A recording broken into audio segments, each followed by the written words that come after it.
చేస్తూ ఉన్నారు. మన ప్రైవేట్ మైన్స్ మీద రాష్ట్ర ప్రభుత్వం మన రాష్ట్ర ప్రభుత్వానికి సంబంధించిన మైన్స్ మీద ప్రైవేట్ వ్యక్తులకు ఆజమాయిషీ ఇస్తూ ఉన్నాడు. తాకట్టు పెట్టి ఈ రూపకంలో తీసుకొచ్చు. ఇది ఇంకొక గ్రేవ్ మిస్టేక్. సరే, ఈ అప్పుల సబ్జెక్టు, ఈ గ్రోత్ సబ్జెక్టు, చంద్రబాబు నాయుడు గారి ఏ రకంగా ఆయన పురోగతి ఉంది అనేది చెప్పడం జరిగింది. ఇంకా ఒక్క అడుగు ముందుకు వేస్తే అవినీతి అన్నది ఎంత తారాస్థాయికి పోయింది రాష్ట్రంలో అన్నది కూడా కొన్ని ఉదాహరణలతో మీ అందరికీ కూడా చెప్తాను.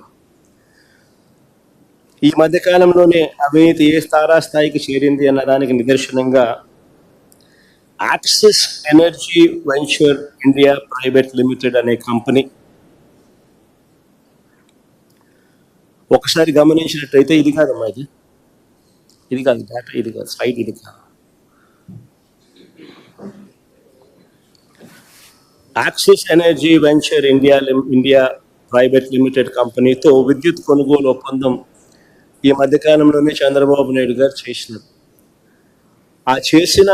ఆ ఒప్పందం వల్ల రాష్ట్ర ప్రభుత్వం ఖజానాకు ఏకంగా 11,000 కోట్ల రూపాయల స్కామ్ ఇది.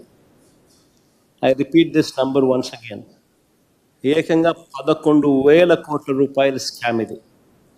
యాక్సిస్ సంస్థ నుంచి 400 మెగావాట్ల పవర్ వారి పిఎల్ఎఫ్ ప్రకారం ఏడాదికి 210 కోట్ల యూనిట్కు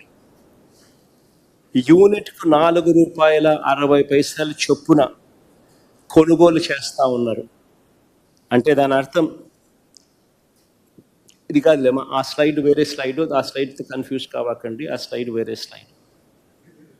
యాక్సిస్ సంస్థకు సంబంధించి 400 మెగావాట్లకు వారి పిఎల్ఎఫ్ ప్రకారం 210 కోట్ల యూనిట్లు వాళ్ళు సప్లై చేస్తారు. ఆ సప్లై చేసే ప్రతి యూనిట్ ₹4.60 చంద్రబాబు నాయుడు గారు కొనుగోలు చేసే దానికోసం ఒప్పందం కుదుర్చుకున్నారు. అంటే 210 కోట్ల యూనిట్లు ఇంటూ ₹4.60 అంటే ఏడాదికి 967 కోట్ల రూపాయలు దీనిపై రాష్ట్ర ప్రభుత్వం ఖర్చు చేస్తుంది. ఇక దీని కంపారిజన్ ఒకసారి చేద్దాం. దీని కంపారిజన్ మా హయాంలో మేము సెకీతో కుదుర్చుకున్న ఒప్పందం ₹2.49. ₹2.49తో కంపేర్ చేస్తే, దీనితో పోలిస్తే యాక్సిస్ది ₹4.60 మైనస్ ₹2.49 అని అంటే ₹2.11 అధికంగా చంద్రబాబు నాయుడు గారు కొనుగోలు చేస్తూ 25 సంవత్సరాల పాటు కొనుగోలు చేసేట్టుగా అగ్రిమెంట్ వేసుకున్నారు.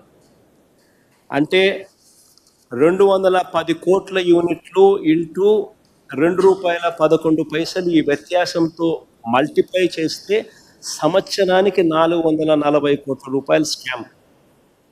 25 సంవత్సరాలలో 11,000 కోట్ల రూపాయలు రాష్ట్ర ప్రభుత్వానికి సంబంధించిన ఖజానా నుంచి ప్రైవేటు వ్యక్తులకు చంద్రబాబు నాయుడు గారు దోచిపెడుతూ చంద్రబాబు నాయుడు గారు లాలూచి పడిన పరిస్థితి ప్రస్ఫుటంగా కనిపిస్తూ ఉంది.